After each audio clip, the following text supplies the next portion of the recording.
Video শুরুতেই এত লম্বা লাইন দেখে একদমই ঘাবড়ে যাবেন না। মহাদেবের ইচ্ছায় কিভাবে কোনো লাইন না দিয়ে স্পর্শ দর্শন, আরতি এবং পুজো এই সব কিছুই আমাদের সম্পন্ন হলো, সেই ইনফরমেশন নিয়েই চলে এসেছি আজকের ভিডিওতে। মহাদেবের 12টি জ্যোতির্লিঙ্গের মধ্যে অন্যতম হচ্ছে বেনারসের এই শ্রী কাশী বিশ্বনাথ মন্দির। স্পেশাল অকেশন তো ছেড়েই দিন, নর্মাল দিনেও এরকমই লাইন পড়ে। যবে থেকে আমরা বেনারস আসার প্ল্যান করেছি, পুজো দেওয়া তো অবশ্যই, কিন্তু তার থেকেও আমার বেশি টান ছিল মঙ্গল আরতি দেখা। ভোরবেলায় সূর্য ওঠার আগেই শ্রী কাশী বিশ্বনাথ মন্দিরে শুরু হয় এই মঙ্গল আরতি।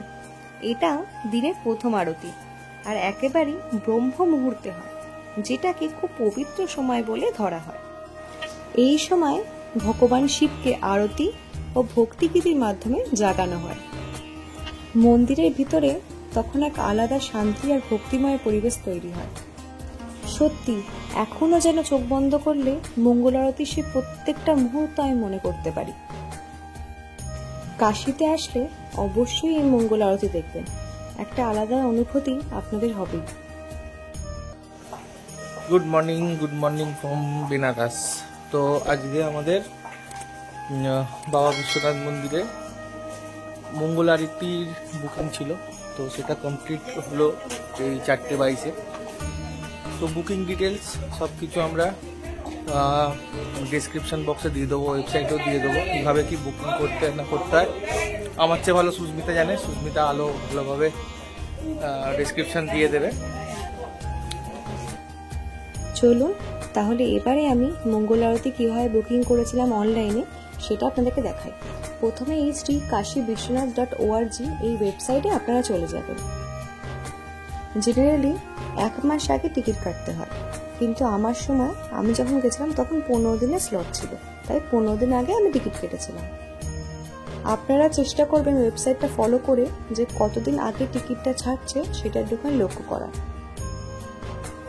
ওয়েবসাইটে গিয়ে এই অনলাইন সার্ভিসেসে গিয়ে টিকিট বুকিংয়ে আপনারা ক্লিক করবেন। তারপরে চলে আসবে অনেকগুলো অপশন, সুগম দর্শন বুকিংয়ের, আরতি বুকিংয়ের, রুদ্রাভিষেকের বুকিংয়ের, মহাদেবের পূজা, অনলাইন দর্শন, সব কিছু অপশন আপনারা পেয়ে যাবেন। যদি আপনারা আরতি দেখতে চান না, শুধু পুজো দেবেন, তাহলে এই সুগম দর্শনে গিয়ে আপনারা টিকিট বুক করতে পারবেন। আপনারা স্লট ডেট চুজ করে 250 টাকার টিকিট কাটলে যে লম্বা লাইনটা আপনারা প্রথমে ভিডিওতে দেখেছিলেন সেটাই খানিকটা ছোট, মানে মন্দিরের ভিতর থেকে আপনারা লাইনে ডাইরেক্ট ঢুকতে পারবেন।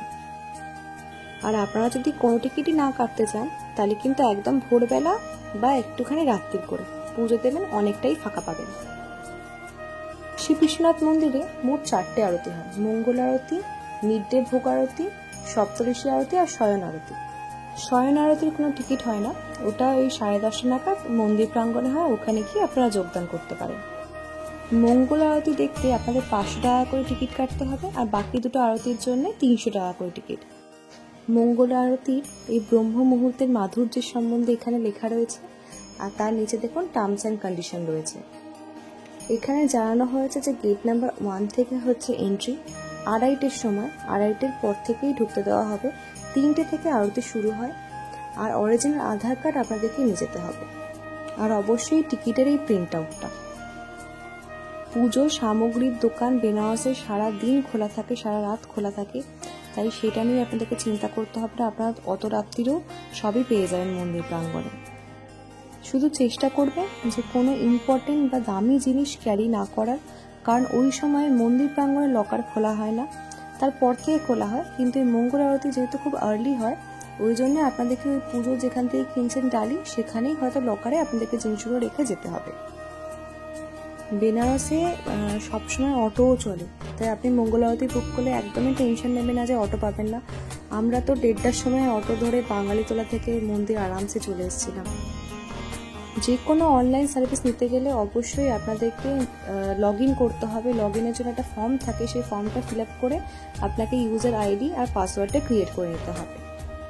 একদম সিম্পল একটা ফর্ম রয়েছে, সেটা করে আপনি জাস্ট সাইন আপ করে রেখে দেবেন, আর পাসওয়ার্ডটা অবশ্যই মনে রাখবেন।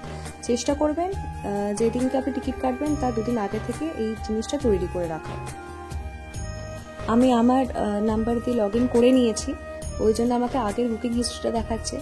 আর হোম পেজে দেখুন এরকম টাইপের আপনারা দেখতে পাবেন, তার মধ্যে কি কি লিস্ট অফ পূজা দর্শন কি কি অপশন আছে সব এখানে পেয়ে যাবেন। আপনারা যেটা চাইছেন তার ডিটেলসটা পর্যন্ত পেয়ে যাবেন, যে কখন থাকবে, কত টাকা করে তার চার্জেস, সব কিছু। স্পর্শ দর্শন কিন্তু একমাত্রই মঙ্গল আরতির সময়ই হয়।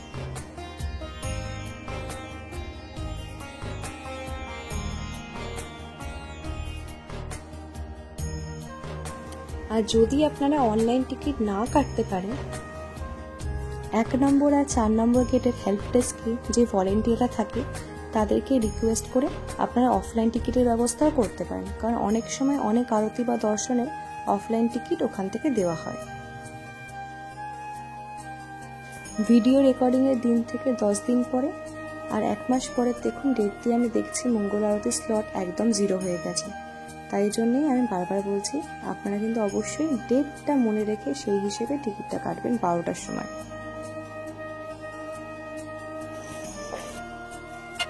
পুজো দেওয়া হয়ে গেলে অবশ্যই দর্শন করে নেবেন মা অন্নপূর্ণা এবং গণেশজির মন্দিরে।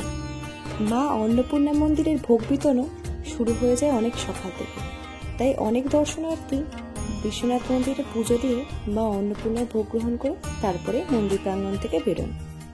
আমরা কিন্তু গেছিলাম কাল ভৈরব মন্দিরে।